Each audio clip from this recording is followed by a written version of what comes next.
Welcome to Serious Spoilers. Today I will share an epic drama movie from 2014, titled Fury. Spoilers ahead. Watch and enjoy. The opening title cards state that it is April 1945, and the Allies have entered Germany. The Nazis have become desperate and are forcing every man, woman and child to join the military. Though the Nazis are clearly losing, fighting continues, and the US tanks are often overpowered by the German technologically superior tanks. A lone Nazi soldier rides his horse through a field where a battle has been fought. He rides among the dead bodies and blown-up tanks and vehicles. As he rides past a seemingly busted tank, U.S. Army Staff Sergeant Don Ward Eddie Collier jumps out and stabs him repeatedly. He sets the horse free and returns to the inside of his tank where the rest of his crew, Gordo, Boyd, also known as Bible, and Grady wait. They are clearly tired and battle-hardened as they argue and berate each other as Grady attempts to fix their tank. Collier is tough on his men, calling Grady a dog and kicking him while demanding that he fix the tank. Demeaning Gordo for speaking Spanish, when he should be speaking like an American as he is in the American Army.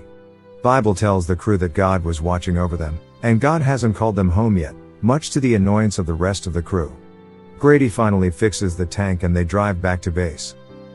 After arriving at the base, Collier orders his men to quickly refuel and resupply the tank and get it ready to move out again. He is stopped by a lieutenant who asks what happened to the rest of his platoon, and Collier tells him that his tank, Fury, is the only one remaining of the platoon. Collier takes a quiet moment for himself and breaks down briefly, feeling the rigor and stress of the war. He watches as trucks full of bodies of troops are driven back to the base. He also sees German POWs taken to a holding area and he looks on with disgust. A young soldier, Norman Ellison, approaches Collier and tells him that he's been assigned to his tank crew. Collier is angry that someone so young would be assigned to his crew and questions Ellison. Ellison tells him he's been in the army for 8 weeks and has no tank training as he was trained as a typing clerk. Ellison meets the rest of the crew who are also dismissive of him. They go through his pack and question him, though they clearly don't actually care about his answers. Bible asks Ellison about his religion and asks him if he's been saved, as he is continually trying to save his whole crew. The crew orders Ellison to get a bucket of hot water and clean out the inside of the tank. When Ellison gets inside, he sees that the previous gunner was killed inside when the tank took a hit. He cleans up the gruesome remains, including a piece of the gunner's face that was blown off, and exits the tank to vomit when it becomes too much for him. Collier becomes enraged when he sees that an SS officer is being marched through the US base as he is being taken to the commander for questioning. Collier tries to beat him, but his crew holds him back. Collier meets with 3 other tank commanders, and they are clearly a tight-knit group. The lieutenant tells them that their new orders are to head out to meet Baker Company and then to take over a small town, and he will lead the convoy in his own tank. Fury's crew throws Ellison into the tank and tell him to shoot every Nazi he sees.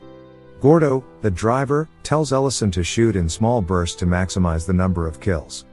The crew speaks crudely about how they enjoy killing Nazis, having sex with German women and what to do with Hitler. The crew has clearly been together a long time, and despite some occasional fighting, they are very close to each other. As the convoy continues, the soldiers see the bodies of people, including children, strung up with signs around their necks. Collier, who speaks German, translates the signs, which say they were cowards for refusing to fight for the Nazis. The convoy begins to pass a dense forest and Collier warns them to shoot at anything they see because Nazis could be hiding, waiting to attack the tanks. Ellison sees someone moving through the bushes, but hesitates when he sees it's a child. Gordo calls it out at the last second before a missile is launched at the lead tank, instantly setting it aflame. Everyone fires into the bushes while the lieutenant in the lead tank, completely engulfed in flames, screaming in agony, shoots himself in the head to keep from burning alive. Collier berates Ellison for failing to shoot and tells him the lieutenant's death is his fault. They find the bodies of 3 soldiers who were firing at the tanks, young children, dressed in Nazi army uniforms, in the woods. The convoy continues, led by Collier, and meets Baker Company. Collier meets with Captain Wagoner, the man in charge. Wagoner asks Collier to take the 4 remaining tanks and some of his troops and go rescue men who are trapped in a field, fighting a Nazi troop that are armed with anti-tank weaponry. After rescuing the men, they will rendezvous outside the town they are to overtake and go in together. Collier suggests a different route for the mission, and Wagoner tells him that he knows his reputation and trusts his instincts. Collier leads the 4 tanks to the battlefield and belittles Ellison, warning him that he better kill as many Nazis as possible.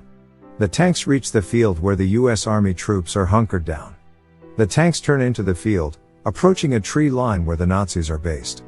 As the tanks pass the troops lying in the field, the troops roll into the trail of the tank, taking cover behind it and joining the troops as they approach the tree line. The Nazis open fire and the tanks return fire. Again, Ellison hesitates to shoot, and when he does, he misses wildly and takes far too long to reload his gun.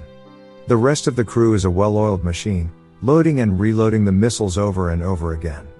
The Nazis fire anti-tank missiles, and the US tanks fire back furiously to take them out before they are killed. One of the tanks is hit and the crew is killed.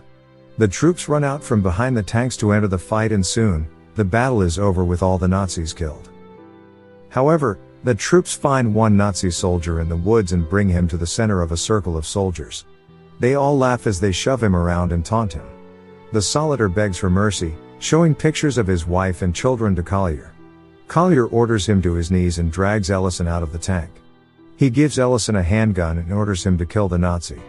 Ellison refuses to do so, saying he's unarmed and surrendering, and Collier hits him over and over, telling him that he's endangering the soldiers if he refuses to do his job, which is killing Nazis.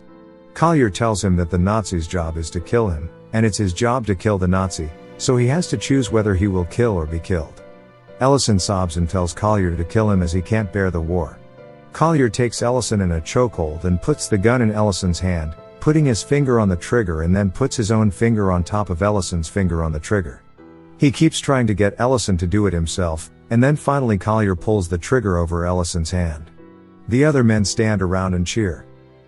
Ellison is traumatized over what's happened, and the Fury crew tries to calm him down. They speak to him kindly, giving him coffee and telling him about the fears they all faced when they first joined the crew. They tell him that Collier is a hard man, but they wouldn't fight with anyone else, and they've been together as a crew since the beginning of a war, which is highly unusual. Collier reappears and in a more compassionate way tells Ellison he should rest and get something to eat. Back in the tank, Ellison angrily asks Collier if he's trying to teach him to be a man. Collier tells him that he promised his crew that he'd get them through the war alive and that their former gunner was the best gunner in the whole army, and now they're stuck with Ellison, who is endangering them all. Collier tells him that he's been killing Germans in Africa, all over Europe, and now they're killing Germans in Germany, and while the war is winding down, there will be a lot more killing before it's done. They continue to the town where they reconvene with Wagner and the rest of the troops. They slowly go through the town, expecting German soldiers to be laying in wait to attack them. Collier asks an elderly German man walking about where the soldiers are hiding, only to watch him be shot through the head by a sniper, setting off the battle. They encounter pockets of Nazis hiding in various buildings, firing on them with tank missiles and gunfire. After firing a missile through one building, several Nazi soldiers come running out, screaming in agony as they are on fire. Several US soldiers just watch them burning alive until Ellison finally guns them down. Gordo congratulates him on his first kill, but tells him that he should have let them burn to death. They continue through the town until they come to a building where a German man holds out a white flag. Collier calls the man out and the German man tells him that the soldiers inside want to surrender. Collier agrees to let them exit the building with their hands up. More children in army uniforms run out of the building, followed by an adult wearing an officer's uniform. Collier asks the German man if the officer is the one who's been stringing up children along the road. The German man nods. Collier orders one of the troops to kill the officer on the spot.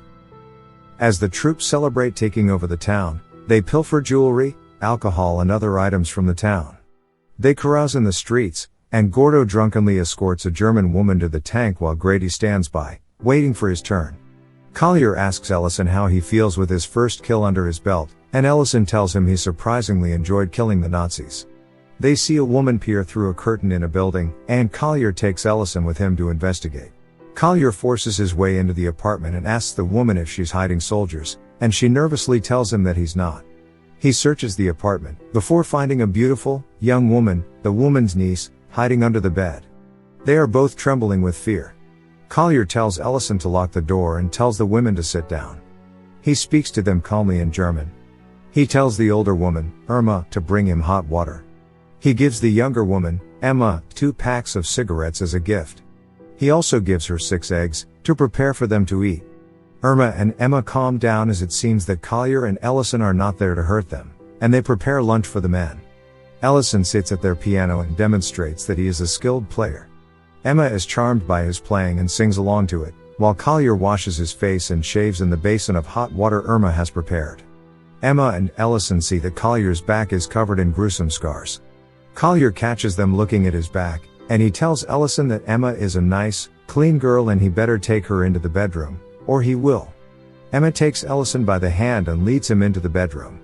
Irma tries to stop them, but Collier tells her to leave them alone as they're young and they're alive. Ellison tries to break the ice by reading Emma's palm, which his grandmother taught him to do, even though she doesn't understand English. He tells her she has the rare mark of Solomon's ring, as he does, meaning she is kind and helpful. Her love line indicates that she will have one great love in her life. He kisses her gently, and she pulls him onto the bed. After exiting the bedroom, they find Collier sitting at the table, reading a newspaper. Irma continues to prepare food. Ellison and Emma sit down with coffee and they all seem to be enjoying the quiet, civilized moment. The rest of the Fury crew barges in, clearly put off that they weren't included. Grady and Gordo are both very drunk and start harassing Emma, who starts crying. They tell Ellison he should go have a turn with the German whore they left in the tank and they'll take turns with Emma. Ellison tries to fight Grady off, who pours his beer all over him and slaps him around. Irma fetches some shot glasses and liquor, trying to placate the men. They drink together, though Grady, Gordo and Bible remain hostile. Collier remains quiet, reading his paper. Irma gets more plates out and serves the eggs. Grady takes another egg and Collier chastises him calmly, telling him that the egg was for Emma, and Collier passes a plate to her. Emma cries quietly off to the side, so Grady goes up to her and grabs her egg and licks it and tells her to enjoy her egg. Collier trades plates with her and eats the egg. He tells the crew that they can try to ruin it all they like, but he's going to enjoy this quiet moment. Gordo drunkenly tells Ellison that their crew rolled into Normandy right after D-Day and for miles and miles there were dead Nazis but the horses they rode on were still alive. So the crew went through the horses, killing them all. To kill a horse, he explains, you pet it to get it to trust you, and then you shoot it through the spine. All the men seem deeply affected by this story. A soldier enters the apartment and tells Collier that Wagoner wants to speak with him. The crew gets up to leave but Ellison tries to talk to Emma, asking for her address so he can write to her. She tearfully embraces him, but Grady drags him away as they reach out for each other. Wagoner tells Collier that a pilot saw German troops marching toward a U.S. supply base where many medics and supplies are stationed. However, the pilot cannot report anything about the number of troops or vehicles or anything as he was being shot at, so they have no idea what they will be up against. He wants Collier to take Fury and the other 2 tanks up to a crossroads and to keep the Nazis from disrupting the supply chain, which would be a huge loss to the U.S. Army. Meanwhile, an air raid hits the small town and everyone takes cover. When Ellison emerges from under the tank, he sees that Emma and Irma's building has been reduced to rubble, but he runs to it, hoping to rescue Emma. Grady taunts him viciously, asking if he's Jesus Christ and can raise people from the dead, and if not, to leave the bodies alone. He sees Emma's dead body and returns to the tank, crushed. The 3 remaining tanks head to the crossroads, but come under fire from a superior German tank. The 3 U.S. tanks charge the German tank from across a field. The German tank takes out 2 of the tanks, leaving only Fury. Gordo tries to maneuver Fury behind the German tank so they can shoot it from behind in its only weak point. They finally take out the German tank, but they are left alone with a busted radio. Bible tells the men again that God was watching over them and wasn't ready to call them home. Gordo angrily asks Bible what God is doing while watching their fellow troops die. They continue on to the crossroads and as they are about to approach the top of a hill, they run over a mine by a farmhouse, disabling the tank tracks. They try to fix the tank while Ellison and Grady check inside the farmhouse to ensure no soldiers are hiding inside. Inside the farmhouse, they find that it's been turned into a makeshift hospital, but everyone has died. Grady takes a moment to apologize to Ellison and tell him that he's a good man, and the rest of them may not be, but Ellison is. They return to Fury, and Collier tells Ellison to head up to the hilltop to stand watch for the troops. Ellison heads up to the trees, and sits quietly, eating his rations, enjoying the peace and quiet. Soon he hears the marching song of the Nazi troops and peers out to see hundreds of them marching with several trucks. He races back down the hill and tells the crew what he saw. Grady, Gordo and Bible gather their guns and packs, hoping to find somewhere to hide before the Nazi troops arrive, knowing the 5 of them cannot stop hundreds of Nazi troops. Collier, however, says that he's never run from a fight before, and he's not going to start now. Fury is his home, and he won't abandon it. But he tells the men to go and leave him there. Ellison refuses to leave and gets on the tank with him. One by one, Bible, Gordo and Grady all rejoin the tank. They take stock of their inventory, ammo, tank missiles, grenades and smoke bombs. They retrieve a dead body from the farmhouse, put it on the tank, cover it in a US Army jacket and set it along with their packs on the ground on fire. Then they sit inside and wait. The men smoke and talk to pass the time, repeating a refrain, "Best job I ever had," about Fury, at first sarcastically, but then deeply and meaningfully. Collier opens a bottle of liquor, which they pass around. After Ellison takes a hearty drink, Grady remarks that Ellison is now a fucking, fighting, drinking machine, and they all cheerily applaud him and tell him that his worn name is now Machine. Bible preaches to the men, quoting scripture, telling them that God called out to his people, asking, "Whom shall I send?" And a man cried out, "Here I am, send me." Collier surprises them all by telling them it's from the book of Isaiah, chapter 6. They hear the Nazi troops approaching and fall silent, preparing themselves. The Nazis approach the tank, seeing the body on fire and assuming that the tank must be destroyed. The men inside wait as more and more Nazis get closer to the tank, climbing on board as well as clustering closer together. They throw out several grenades and open fire on the Nazis, catching them by surprise. The Fury crew fire missile after missile and gun down the troops. When the Nazis try to run inside the farmhouse for cover, they fire missiles at the house. Suddenly, a projectile pierces the tank, hitting Grady and killing him instantly. Bible collapses on top of him, sobbing for his friend. Ellison runs out of ammo for the tank gun, and Collier and Bible decide to grab the ammo outside the tank while Gordo and Ellison lay down cover fire from their handheld guns. They pop open the tank cover, throw out smoke grenades and grab the ammo from outside. Bible jumps down to the ground, hoping to grab guns off a dead Nazi when he is tackled by another Nazi. They fight until Ellison suddenly appears, shooting the Nazi dead. Bible and Ellison jump back into the tank with the new ammo, but before they are able to close the hatch, a Nazi climbs on board the tank and shoots Collier in the arm. Collier drags the Nazi into the tank, and he turns the Nazi's own knife on him and slashes his throat. Bible treats Collier's gunshot wound, and Collier quotes from the Bible, "Do not love the world nor the things in the world. If anyone loves the world, the love of the Father is not in him. For all that is in the world, the lust of the flesh and the lust of the eyes and the boastful pride of life, is not from the Father, but is from the world." Bible finishes the scripture with the next verse, "The world is passing away, and also its lusts, but the one who does the will of God lives forever." They proclaim their work to be the will of God. Gordo opens his hatch to throw out more grenades, but when he stands, he is shot, dropping a live grenade into the tank. Ellison calls out that there is a live grenade, and wounded, Gordo grabs the grenade and holds himself over it to protect the other men. Ellison again runs out of ammo, so Collier decides he will man the exterior machine gun mounted to the tank. He opens the hatch to jump out and calls out for Bible to hand him the rest of the grenades. When Bible sticks his head out to hand them to him, he is shot through the head by a sniper. Collier gets behind the exterior gun and guns down as many Nazis as he can until he is also shot several times by the sniper. He crawls back into the tank with Ellison. Ellison tearfully tells Collier that he's scared, and Collier says that he's scared as well. Ellison wants to surrender, but Collier tells him he shouldn't, as he will still be tortured and killed. He asks Ellison if he can see the hatch below him. He replies that he does, and Collier tells him to get ready. The Nazis are on top of Fury, and then open the hatch and drop an explosive inside. Collier tells Ellison to go for the hatch. He opens it and dives down below the tank, hitting the ground, and he hears the explosive go off inside, killing Collier. Ellison quickly tries to scoop out a hole so he can hide beneath the tank. The Nazi troops seem to believe the whole crew is dead, when one soldier crouches below with his flashlight and sees Ellison. With tears in his eyes, Ellison holds his hands up. The Nazi soldier says nothing and walks away. Hours later, Ellison abruptly awakes to hear someone approaching. He climbs back into the tank, retrieves Collier's handgun and waits for the hatch to be opened, prepared to shoot them. When the hatch is open, He realizes that is it US Army troops and medics. They retrieve him from the tank, tell him he's a hero, put him in an escort vehicle, and send him away as the rest of the troops continue on. What did you think of the movie? I want to hear your comments below. Thanks everyone for watching. Don't forget to subscribe. Until the next spoiler.